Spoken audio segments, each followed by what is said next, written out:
كله تمام. الصوت تمام. نبدأ بقى. السلام عليكم.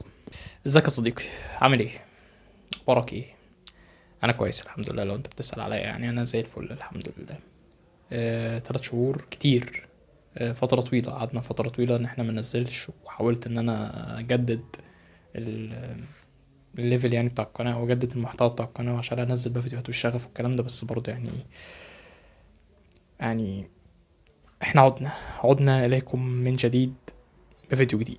الوقت اللي احنا عايشين فيه ده، او في الزمن اللي احنا عايشين فيه ده، او في الحقبة اللي احنا عايشين فيها دي، بقيت مش محتاج انسان عبقري، او مش محتاج انسان اصلا لماح يعني عشان يلاحظ ان في صفات جيدة كتيرة جدا بقت في حاجات كتيرة جدا ما بقيناش نشوفها، او ما بقيناش نشوف الصفات اللي موجودة في الناس اللي احنا الجيل بتاعي. انا مواليد سنة 2000. الجيل بتاعي انا والجيل اللي قبل كده متعودين عليها. بمعنى ان الشباب الصغير اللي فوق سن 13، اللي من اول سن ممكن قبل 13، او خلينا نتكلم يعني اللي هم اللي بقوا نقدر نقول عليهم ان هم يعني ناضجين نوعا ما، من اول 13 مثلا لغايه 17 او 18. الفتره دي كلها، السن ده كله بقى بلاحظ فيهم حاجه غريبه جدا، وهو ان كلهم ما فيهم في قلوبهم كده تحس فيها قسوه، فيها زي شراسه، فيها تحس ان هو ايه، ما بقاش فيه الصفه اللي احنا كلنا اتربينا عليها، وهي صفه الطيبه. وكلمة الطيبة هنا هي كلمة متشعبة شوية، يعني هي كلمة كتيرة جدا. مش معنى الطيبة اللي هو إنسان طيب بالمعنى السيء اللي احنا بنقوله، اللي هو يا عم ده طيب، ده مش عارف ايه، ده غلبان، ده اللي هو ايه، اللي هو يعني ايه، يعني معنى مش لذيذ. مش يعني بحس ان كلهم كده، تحس ان فيهم حتة اللي هم ماشيين كلهم عاملين هو البوكر فيس، اللي هم كلهم كده عاملين كده وماشيين ومش عارف ايه، حاطط هاند فري في ودنه، الستايل بتاع شكله، الوضع بتاعه. حتى ممكن تلاقي ناس كبيرة في السن بهذا الوضع، اللي هو ماشي يعني عرض تهدي ما عليك أدي. وتحس ان في وشوشهم كده تحس فيها نوع من انواع اللي هو ايه، اللي اي دونت كير، او اللي هو انا مش فارق معايا حاجه في الدنيا، انا احسن انسان في الكون، انا اللي مش عارف ايه. وده طبعا يعني ليه يعني سبب كبير جدا، بسبب اللي هو ايه، الحاجات اللي بقت موجوده في العصر ده، اللي هو الشخصيات اللي هو بيتعرض ليها، او المحتوى اللي هو بيتعرض ليه، سواء كان هو بيسمع اغاني، سواء كان هو بيسمع ناس على السوشيال ميديا، سواء كان بيسمع مثلا ريلز أو ايا كان من هذه الاشياء يعني اللي هو بيتعرض لها كل يوم. فبتعرض الانسان ده ان انت عشان تكون كاريزما انت لازم تكون ايه، شخص كده ما يفرقش معاه حاجه في الدنيا بقى، اللي هو انا جامد، عرض تهدي ما عليك ادي، يعني مش عارف مين.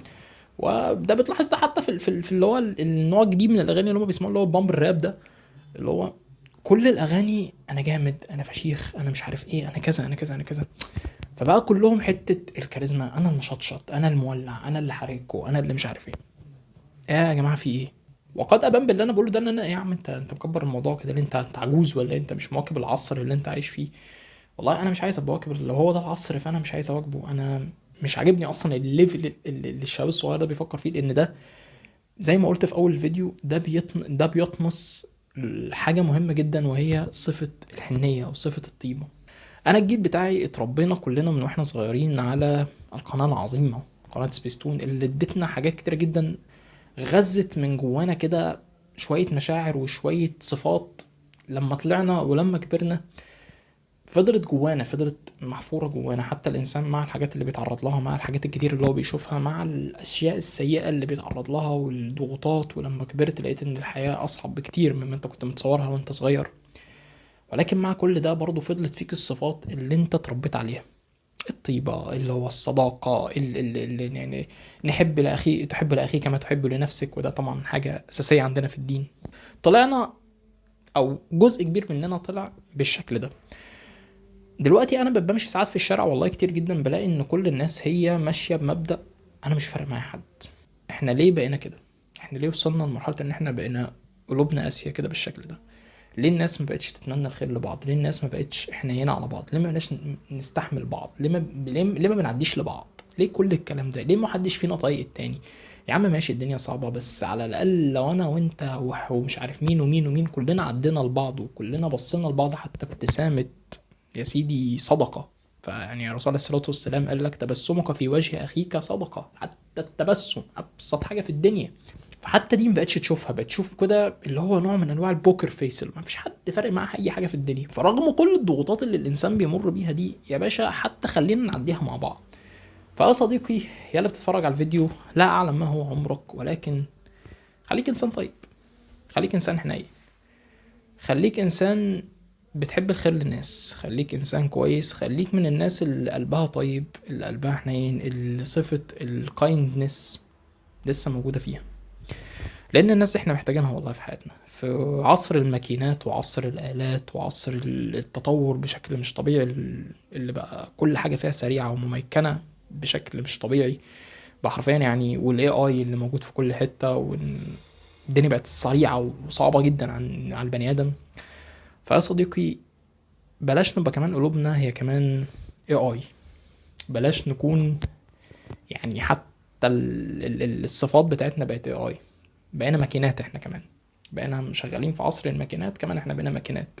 الصفات البسيطة، الابتسامة، الضحكة، الهزار، الحاجات اللي من كل ده بقى بيندثر واحدة واحدة. واحنا كمان بقينا بنخش في عصر الهبل ده، بقينا نخش في وسطهم كمان، في الحاجات دي بقت بتروح. فتعال ندخل الحاجات دي لسه جوانا، وخلينا كلنا طيبين. لما تشوف بني ادم في الشارع سلم واضحك له. لما تشوف واحد غصب عنك خبطت في كتفه قول له انا اسف. لما تشوف حد محتاج منك مساعده ساعده. لما تشوف حد يعني تشوف راجل كبير ساعده، ابتسم له، اضحك، ساعد. خليك انسان كويس. خلينا ننشر الايجابيات، لان هي دي اللي احنا بنعدي بيها الدنيا.